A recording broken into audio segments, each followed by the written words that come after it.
All right, folks. So I just watched a really interesting video from a fellow YouTuber, and I'm going to go ahead and put the link to that video down in the description of this one, just because he brings up some really interesting points. Now, this is a video by Hibernian Son. I'm pretty sure that I mispronounced that. Who is a former law enforcement official. And he brought up some really good points. And I've been trying to make up these points, but he just put them out so succinctly that I have to sort of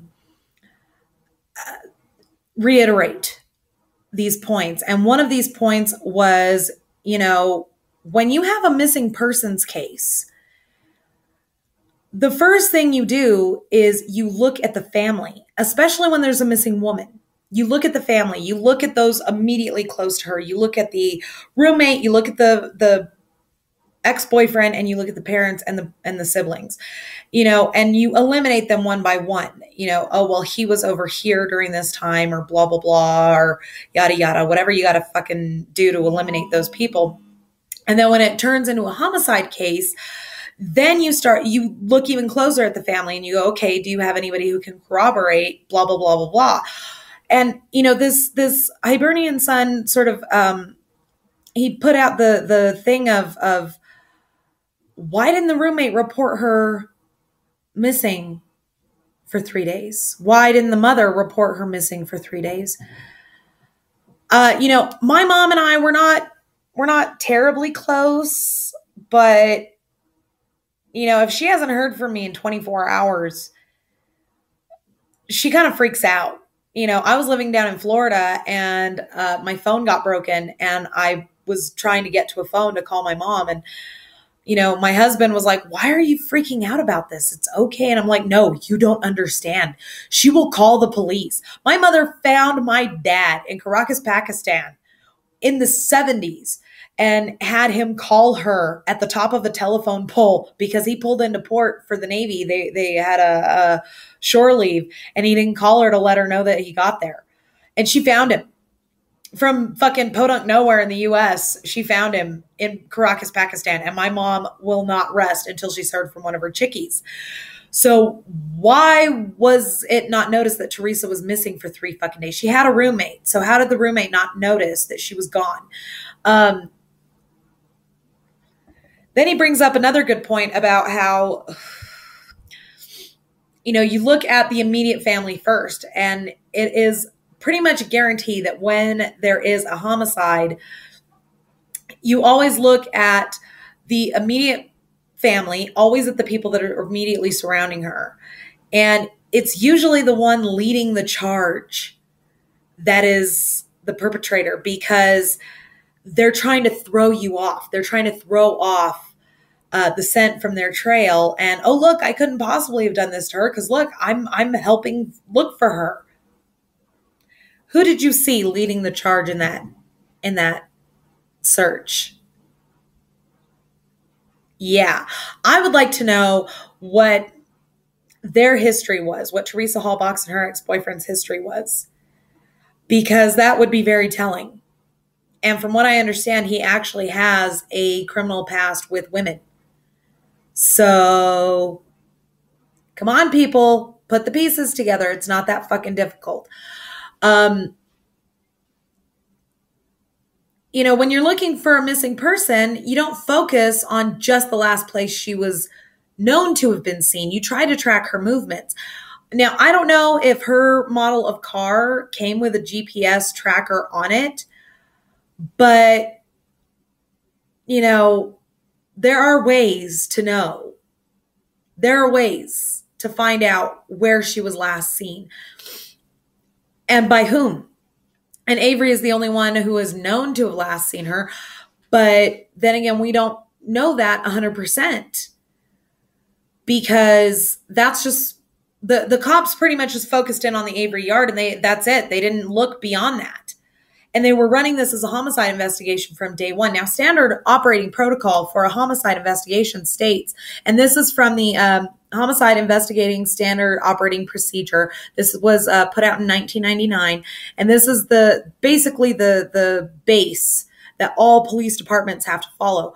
And in Section E, which is securing the crime scene under procedure, the first thing that they tell you, well, not the first thing, but this is part of the procedural manual, is persons are to be excluded from the scene, including law enforcement not assigned to the case.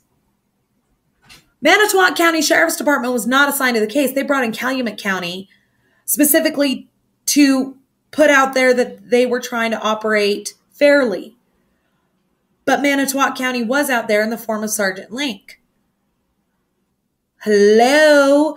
And not only that, but come on, people. Stephen Avery was already a fucking target.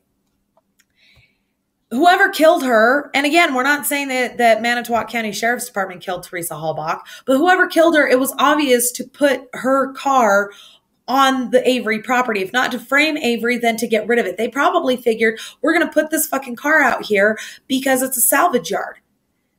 What better place to hide a vehicle than a salvage yard?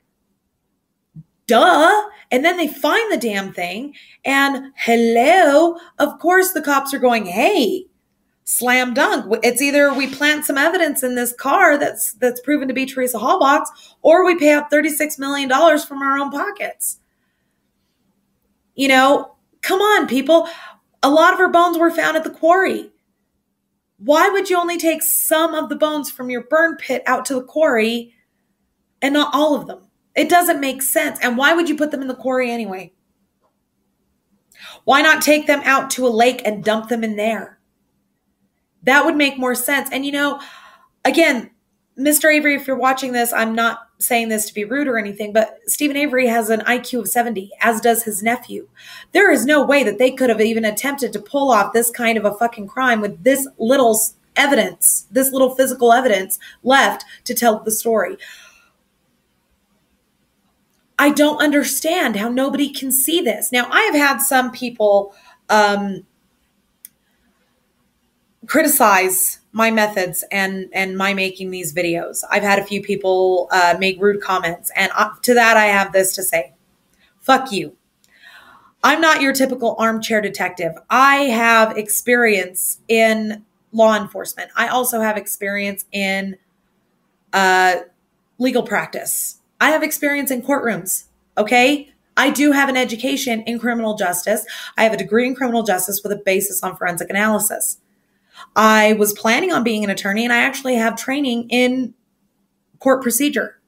What is and is not admissible in court as evidence, what you can do to get evidence thrown out of court. I have all of this experience. I'm not your typical armchair detective. And if that's what's pissing you off, is that I actually have more practical knowledge about this than you do, I'm sorry. I'm sorry that I made better use of my time. But the fact remains is that I'm bringing up valid points here.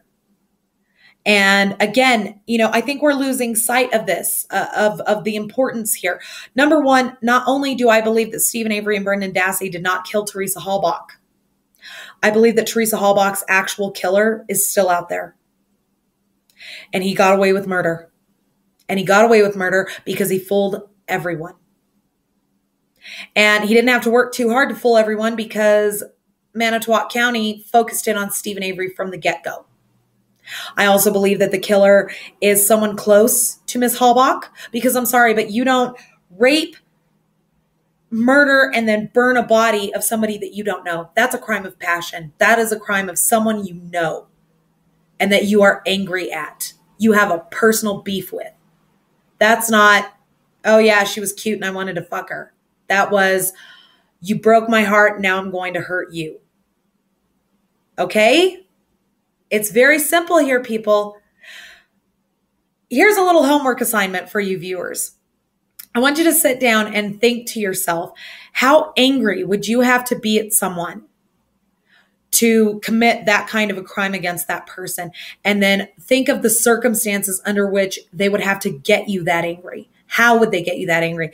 Was it just some random person that cut you off on the road? Or was it your spouse cheating on you and this and that and the other and then fucking ditching your ass? You know, basically ruining your life and breaking your heart.